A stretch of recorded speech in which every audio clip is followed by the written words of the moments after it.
मीनाक्षी देवी ने अपने बेटे समीर की शादी नताशा नाम की एक अमीर लड़की से कराई थी, जो कि मॉडर्न ख्यालातों की थी। शादी के पहले सुबह उठकर नताशा मेकअप करके जब तैयार हो रही थी तो मीनाक्षी उसे बुलाने आती है। अरे बहू, बहुत देर हो गई, तू आई नहीं अभी तक, कब आएगी? बस 2 मिनट में माँ जी, मैं मेकअप कर रही हूँ। ये बोलकर नताशा अपने आईलाइनर लगाकर जब लिपस्टिक लगाती है तो मीनाक्षी बिना पलके झपकाए अपनी बहू को देख रही थी। फिर नताशा बोलती है, माँ जी मैं तैयार हो गई, बताइए आप कुछ कह रही थी ना? हाँ, यही कि पहली रसोई का खाना बना दे।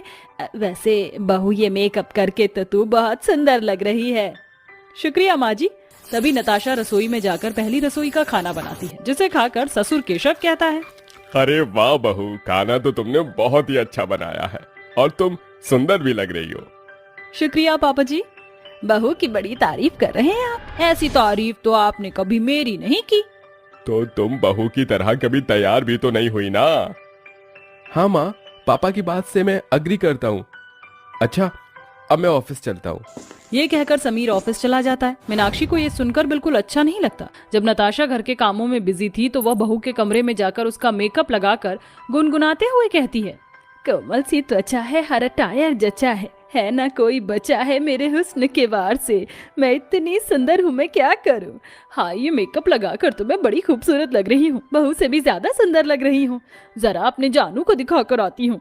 ये कहकर मीनाक्षी ठिलाकर केशव के पास जाकर कहती है, आजी बताइए, आपको कुछ अलग लग रहा है मुझ में?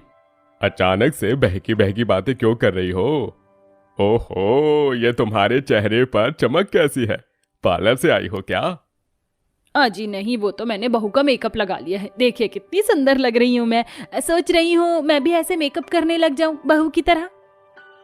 अरे शर्म करो, 50 की उम्र आएगी, क्या जरूरत है नई बहू का मेकअप लगाने की?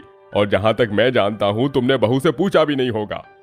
हाँ, तो मुझे अपनी बहू से पूछने की क्या जरूरत है? तुम्हें तो मेरी रजकर तारीफ करना भी नहीं आता। ए मौलिया, मैं तेरी पक्की पक्की माशूका।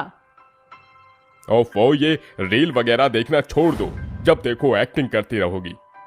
वहीं खड़ी नताशा अपने सास ससुर की बात सुन लेती है और सास को मेकअप लगाने पर कुछ भी नहीं कहती है। वक्त गुजरता है। मीनाक्षी अपनी बहू पर नजर रखती थी कि वह क्या चीज यूज करती है और वह जो भी करती है मीनाक्षी को वो सब अच्छा लगता है। और फिर मीनाक्षी अपनी बहू की कॉपी करने लगती है। नताशा मार्केट से आकर अपनी सास को हील दिखा रही थी, तभी सास वह हील देख कर कहती है, अरे बहू, ये सैंडल तो तुझ पर बहुत अच्छी लग रही है, लेकिन ये मैं भी पहनना चाहती हूँ, इसे तो मुझे दे दे। अरे नहीं माँ जी, आप इस उम्र में ये हील पहनेंगी तो आपकी कमर में मोच आ जाएगी। आप फ्लैट चप्पल पहना करिए। अब बहू, मुझे चैलेंज मत कर। तुझे क्या लगता है मैं हाई हील्स नहीं पहन सकती? अभी पहनती हूँ। मीनाक्षी हाई हील पहनकर कमर पर हाथ रखकर 4 कदम चलती है कि लड़खड़ा कर गिर पड़ती है और कहती है, अरे राम रे, हरी मोरी मैया, मैं तो गिर गई। कृष्ण कन्हैया, अरे बहू मेरी कमर टूट गई, जरा मुझे उठा तो दे। माँ जी, मैंने तो आपको पहले ही समझाया था, पर आपको तो मेरी नकल करनी थी। अब पता चल गया? हाँ तो क्या हो गया, 2-4 दिन चलकर प्रैक्टिस कर लूंगी तो मैं भी हील्स पहनकर चल पाऊंगी। ये सुनते ही नताशा अपनी सास को कमरे में ले जाती है और कमर पर आयोडेक्स लगा देती है। अगले दिन नताशा घर के सारे काम करने के बाद फ्री टाइम में अपने चेहरे पर फेस मास्क लगाकर मैगजीन पढ़ रही थी। मीनाक्षी उसके कमरे से गुजरती है कि जोर से चिल्ला पड़ती है। तभी डर कर नताशा भी खड़ी हो जाती है।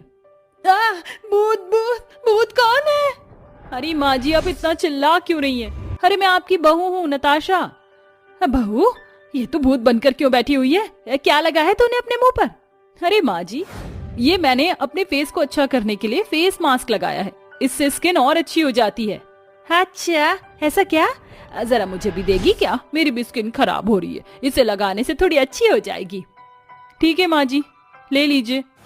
माँ जी हर चीज में मेरी कॉपी क्यों करने लगती हैं? Copy cat. अच्छा शुक्रिया बहू, अब मैं चलती हूँ, अब मैं भी तेरी तरह सुंदर बन जाऊंगी। ये कहकर मीनाक्षी अपने मुंह पर मास्क लगाकर चलती है कि सामने से आता समीर टकरा जाता है और अपनी माँ को देखकर चिल्ला उठता है, भूत, माँ बचाओ। अरे तेरी माँ ही हूँ मैं, माँ क्या चिल्ला रहा है? ये तो मैंने मुंह पर फेस मास्क लगाया है बहू से लेकर। अरे माँ, घर में एक चुड़ैल कम थी क्या जो आप भी उसकी तरह नकल करने लग गई हो? मेरी तो जान ही निकल गई थी। तू और तेरे पापा मुझे कभी खुश नहीं देख सकते। मैं कोई नकल नहीं करती, जब देखो मुझे बहू की कॉपी कैट बोलते रहते हो।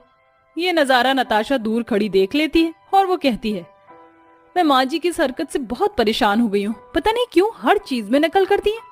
इतना कहकर नताशा अपना काम करने लगती है। एक दिन नताशा शॉर्ट ड्रेस पहनकर समीर के साथ घूमने जाती है तो उसकी देखा देखी मीनाक्षी भी शॉर्ट ड्रेस पहनकर अपने पति को जबरदस्ती रेस्टोरेंट पर लेकर पहुंचती है, जिससे आसपास के लोगों को देखकर केशव को शर्म आ रही थी। मीनाक्षी, हद करती हो तुम। ये क्या कपड़े पहन लिए हैं तुमने और मुझे जबरदस्ती बाहर ले आई हो। मैं देख रहा हूं तुम कब से बहू की कॉपी कर रही हो। वो समीर के साथ बाहर गई है तो तुम मुझे भी ले आई।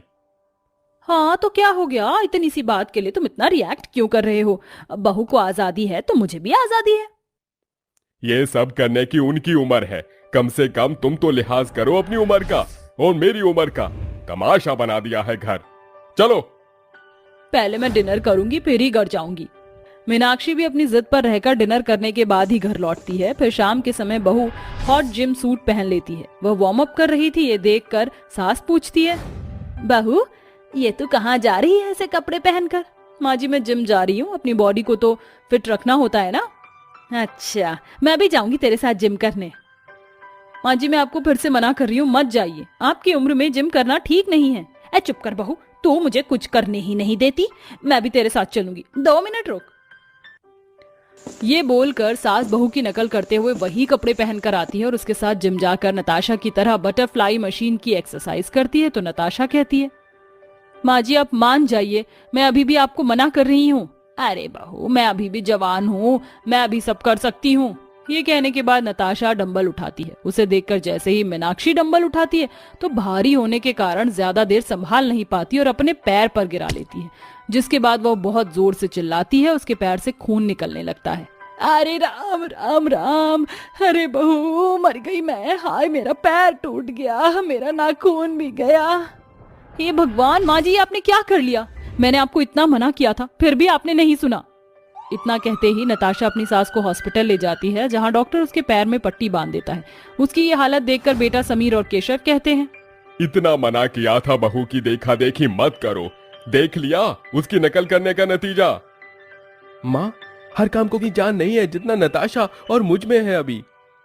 अब आप दोनों जाने दीजिए माँ जी को, कुछ मत कहिए, वो वैसे ही दर्द में है। बहू मुझे माफ कर दे, मुझे नहीं पता था नकल करने का मुझे ये नतीजा मिलेगा, लेकिन आज के बाद मैं तेरी कोई भी नकल नहीं करूंगी। मुझे अपना सबक मिल चुका है पैर तोड़वाकर। चलिए फिर घर चलते हैं। इस तरह मीनाक्षी को अपनी बहू की नकल करने का सबक मिल जाता है। इसके बाद वो कभी भी अपनी बहू की नकल नहीं करती है और खुशी खुशी रहने लगती है।